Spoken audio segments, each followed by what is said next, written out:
देश विदेश की सभी महत्वपूर्ण समाचारों से अवगत रहने के लिए दार्शनिक समाचार के साथ बने रहें।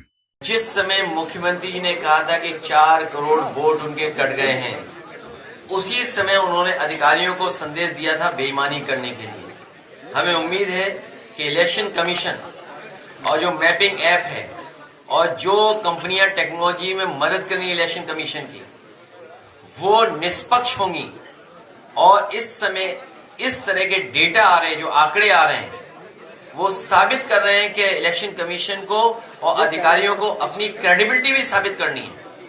क्योंकि अगर आंकड़ों में फर्क आता है, स्टेट गवर्नमेंट के दूसरे आंकड़े हैं तो एसआईआर के दूसरे आंकड़े हैं, तो और फिर इलेक्शन कमीशन को यह भी सोचना पड़ेगा फिर कि एसआईआर का मतलब क्या हुआ, रिवीजन का मतलब क्या हुआ, इंसेंटिव उसका मतलब क्या हुआ।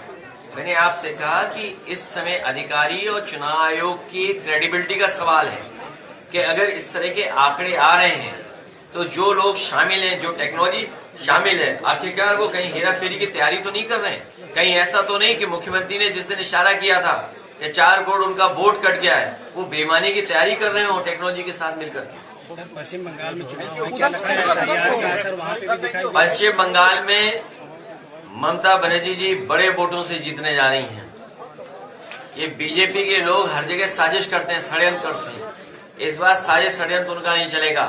बंगाल में हारेंगे और फिर यूपी में भी हारेंगे। ठीक है सर, थैंक यू।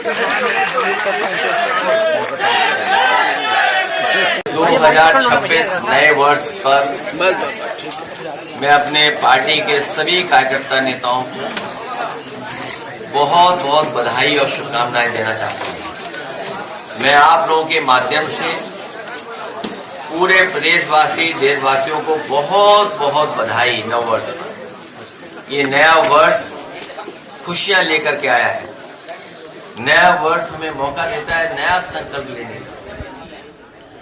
हम सब लोग संकल्प लेकर के कि देश की तरक्की कैसे हो, समाज की खुशहाली कैसे हो, उस रास्ते पे चल करके जो देश की मूल भावना है, बाबा साहब भीमराव अम्बेडकर जी ने जो रास्ता दिखाया संविधान का, उस पर चल करके डॉक्टर राम मनोहर लोहिया ने जो हमें समाजवादी चिंतन दिया और नेताजी और सबने मिलकर के एक सेकुलर रास्ता दिखाया, उस संकल्प को लेकर के हम लोग दोहराते हैं कि देश को और समाज को खुशहाल, सोशलिस्ट और सेकुलर बना करके तरक्की और खुशहाली की तरफ लेकर के जाएं।